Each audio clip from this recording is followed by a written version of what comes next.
Up and do the testimony live instead of on screen this time. So Anna, what is your profession? I have quite a few. I'm multitasking. I'm a PA, I'm a project manager, and a few other bits and bobs, and as you've seen, many skills. Whenever we need something done in the office for printing or scanning, Anna's the one. No, delete that, erase that.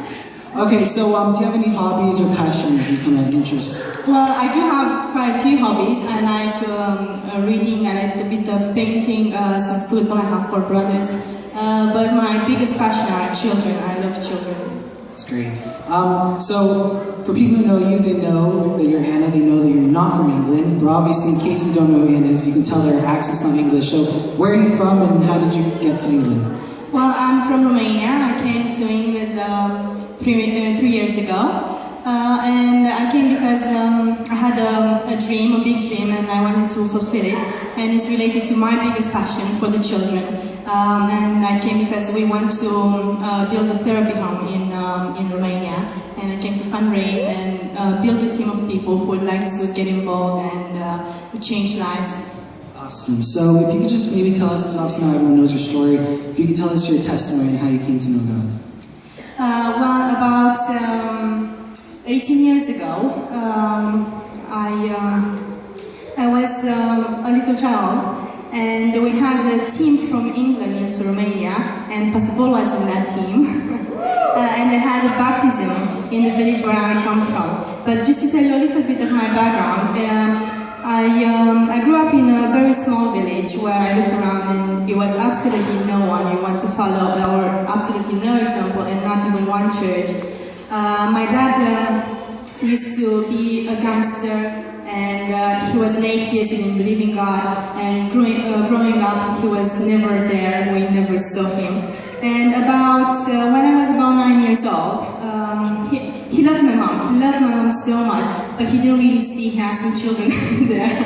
So when I was about 9 years old, we started to go to a church. A pastor came, and then Pastor Paul got involved in the village, and they started to go to church, and suddenly I started to have memories with my dad. He started to be more home, he started to pay attention more to his children, to change, and I've seen this change. I was a kid, and I remember thinking like, oh my day, something is happening, I need to know what they're talking about. They were so passionate about something, and I didn't know what that was. So I was sneaking a little bit just to hear some of the conversation that they had, and I could hear they were saying about these testimonies and about the Holy Spirit and how God changed them, and how my dad was an atheist and he became Christian, and how my granddad, he was healed of cancer. He had 3 months to live, he lived another 15 years, and all these things. I was like, so I was sneaking, and I remember doing this prayer when it was the baptism that Pastor Paul was doing in the village, and I started to cry, and I said,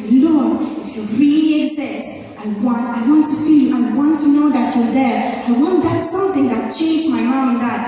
So I remember feeling this, it was like an inner voice, and I heard that Jesus was for me as well, because there we were, as kids, we weren't really allowed to get involved in the adult business, and so God spoke to me when I was 9, and then I started to have this dream that I couldn't explain, this really strong passion for the children, because in that area there are loads of very, very poor children, children in the orphanages, children with special needs, children abandoned, children who don't have anyone. So by the age of 12, when I was 12 years old, I used to go to Slackna, where Pastor already started a work there, and I used to go in the orphanage, take some of the children home just for holidays. My mom used to take them, and I used to take care of them and love them and be there, and it started to grow more and more, and God, I felt that God put this special dream in my heart. But I was a very shy person. I was so shy. I was terrified of meeting new people. I was so introvert. I was afraid of everything, of anything. But I had something. And growing up as a teenager, I really felt God put a favor on me, because I was looking in the village. There was absolutely no one who did anything good with their life. All the young people, the girls by the age of 15, 16, they were married and having children. Their husbands were getting drunk and alcoholics. And I was like, no, I want something else. God has something good for me, something amazing for me, but I was just so scared to fulfill that dream that I had in my heart. So I started to say, no, Lord, if you promise me, you will help me to become more confident. You will help me to have more courage. You will help me to be able to speak to people. You will help me to be able to follow my dream. And I remember I had this picture of this building with three-story building. In my head was yellow building, and I dreamed myself taking the children and looking after them. And when I was about 17, that was my first year when I worked for the charity in Romania.